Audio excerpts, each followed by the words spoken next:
You know, your credit report, it tells a story. And it's a story that lenders, landlords, and even employers are reading to make big decisions about you. But what happens if that story has a mistake? A single error could be the thing that costs you, either in higher interest rates or just a flat-out denial. So today, let's walk through exactly how you can find those errors and, more importantly, take back control of your own financial narrative. So you think your report is probably fine, right? Well, get this. A study by the Federal Trade Commission found something pretty wild. 1 in every 5 people has a mistake on their credit report. 1 in 5? That means there's a very real 20% chance that your financial story is being told incorrectly as we speak. And we're not talking about some small typo here. These errors have real-world consequences. We're talking about a higher interest rate on a car loan, getting turned down for that apartment you really wanted, or maybe even losing out on a job offer. So finding and fixing these mistakes, well, it isn't just good financial hygiene, it's absolutely essential. Okay, so here's our game plan. First, we'll cover why you need to be checking your report in the first place.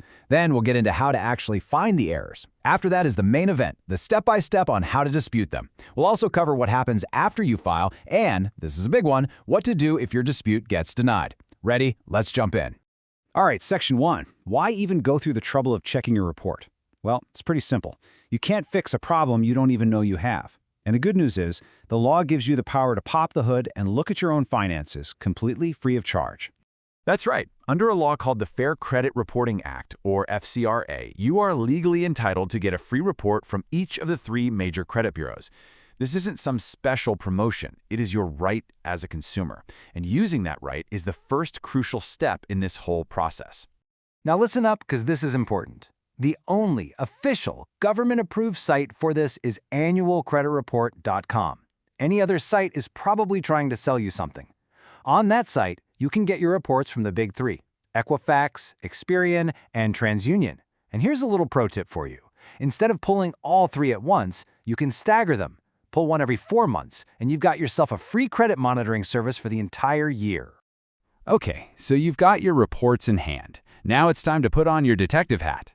Let's dig into what exactly you should be looking for. Most of these errors fall into one of 4 buckets. You've got identity errors, a wrong name or address, or worse, accounts that aren't even yours. Then there are account status errors, like a closed account still showing as open. You might see data management errors, where the same debt gets listed twice. And of course, simple balance errors. Honestly, your gut is your best guide here. If something just feels off, it's definitely worth a closer look. Now, if this feels a little overwhelming, don't sweat it. The Consumer Financial Protection Bureau, the CFPB, has an awesome tool to help you out. They've put together a really straightforward checklist that basically walks you through your report section by section with simple questions to make sure you don't miss a thing. Okay, so you did it. You found an error. Now what? Well, now it's time for action. In this section, we're going to get into the nitty-gritty of how you turn that discovery into a formal dispute. But first, let's get a key term down, the information furnisher. It sounds technical, but it's really just the company that sent the info to the credit bureau in the first place. So your bank, your credit card company, whoever. This is super important because you need to let both the credit bureau and this furnisher know about the mistake. Now you've got a choice to make, and it's a big one. You can dispute online, which is fast, but, and this is a big but, sending your dispute by certified mail gives you a huge advantage. Why? Because it creates a bulletproof paper trail and makes it way more likely that an actual human being, not just a computer algorithm, is going to review your case.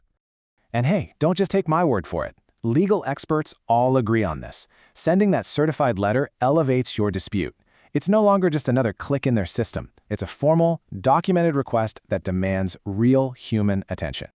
So, what does a good dispute letter actually look like? Well, this sample from the CFPB nails it. The key is to be factual, not emotional. You include your personal info, point out the exact account you're talking about, clearly explain the error, and list all the documents you're including as proof. The goal here is simple. Be clear, be concise, and be professional. And to make it easy for you, here are the mailing addresses you'll need for each of the big 3 boroughs. You might even want to pause and grab a screenshot of this. And I'm going to say it one more time. Send it via certified mail with a return receipt requested. That little green slip you get back in the mail, that's your undeniable proof that they received it. Okay, your letter is in the mail. Now what? Well, the clock starts ticking, and this isn't some endless waiting game. The credit bureaus have a legally mandated timeline that they absolutely must follow. So, the moment they get your dispute, The Bureau has 5 business days to tell the information furnisher about it.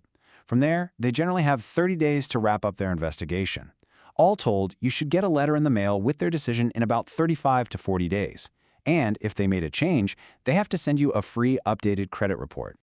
Just a quick heads up though, there are a couple of small exceptions to that 30-day rule. The investigation can be stretched to 45 days if you send them new information after you've already filed, or if your dispute started because of something you saw on your free annual report. It's a minor detail, but it's good to know so you have the right expectations. But what happens if you wait all that time, you get the letter back, and your dispute is denied? It's incredibly frustrating, for sure. But I need you to hear this. This is not the end of the road. You still have some very powerful options. So why would it be denied? Well, the Bureau might say the information was verified, or maybe they'll claim you didn't send enough proof. Whatever the reason, where do you go from here?